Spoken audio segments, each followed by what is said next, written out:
پاکستان کی ہسٹری کا شرمناک ترین بےہودہ ترین گھٹیا ترین کیس ہے، جس میں اب انہوں نے خواتین سے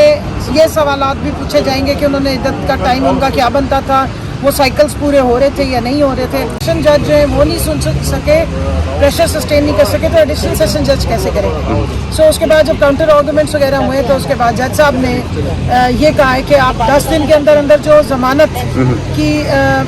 ڈالی ہوئی ہے اپلیکیشنز اس پہ فیصلہ دے گے منجوکا صاحب، جو افضل منجوکا صاحب، اور 1 مہینے کے اندر اندر یہ کیس کنکلوڈ کر کے اپیل کو اس پہ آپ نے ججمنٹ دینی ہے. تو انہوں نے ٹائم باؤنڈ کر دیا ہے تاکہ ایک تو عدالتی پروسیجر جو ہے جو اس کا ڈیو کورس ہے وہ بھی رہے لیکن ٹائم فریم کے اندر ہو. اور یہ میں بات یہاں یاد کراتی چلوں کہ اڈیالہ جیل میں صرف 2 دن کے ٹرائل پہ دونوں کو، بشرا بی بی کو بھی اور عمران خان کو بھی انہوں نے کنوکٹ بھی کیا اور ان کو سزائیں دی. اور یہ پاکستان کی ہسٹری کا شرمناک ترین بےہودہ ترین گھٹیا ترین کیس ہے، جس میں اب انہوں نے خواتین سے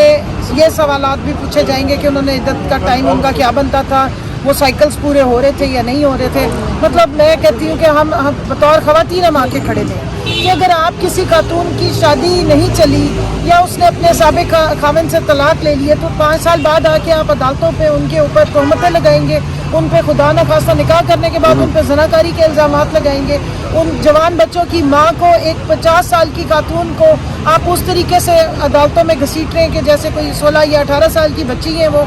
ایک دیکھیں عدت کا مقصد کیا ہے، 3 مہینے 10 دن اگر طلاق ہوئی ہے، 4 مہینے 10 دن اگر خاوند کی ڈیتھ ہو گئی ہے. اگر خاتون پریگننٹ ہے یا اس کی وہ حمل ہے، جس خاوند سے ہے یا جس بندے سے، وہ جب تک کمپلیٹ نہیں ہوتا تو آپ کی طلاق اس ٹائم کے لیے جو ہے وہ پینڈنگ پہ چلی جاتی ہے. وراثت اور ولدیت کو اللہ میاں نے اسٹریٹ فارورڈ رکھا ہے. جب وہ خاتون اس ایج سے ہی باہر چلی گئی ہے کہ جب وہ آگے بچے ہی نہیں پیدا کر سکتی ہیں یا ان کے وہ معاملات ہی ختم ہو گئے ہیں تو پھر تو معاملات بالکل چینج ہے. سو اسلام جو ہے اس میں کوئی زور زبردستی نہیں ہے، کوئی سختی نہیں ہے، اور عورت کی گواہی کو اللہ میاں نے فائنل اس میں قرار دیا. یہی وجہ ہے کہ آخرت میں بھی اللہ نے اولاد کو کہا ہے کہ بچوں کو ماں کے نام سے اٹھایا جائے گا. یہ ایک عجیب نیا تماشا ہے جو یہاں پہ شروع ہو گیا. سو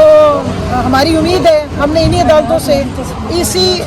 حدودوں کے یود میں، آئینی حدودوں کے یود میں رہ کے ہم نے اپنے معاملات کو دیکھنا ہے اور انشاءاللہ اسی پہ ہی ہم آگے چلیں گے.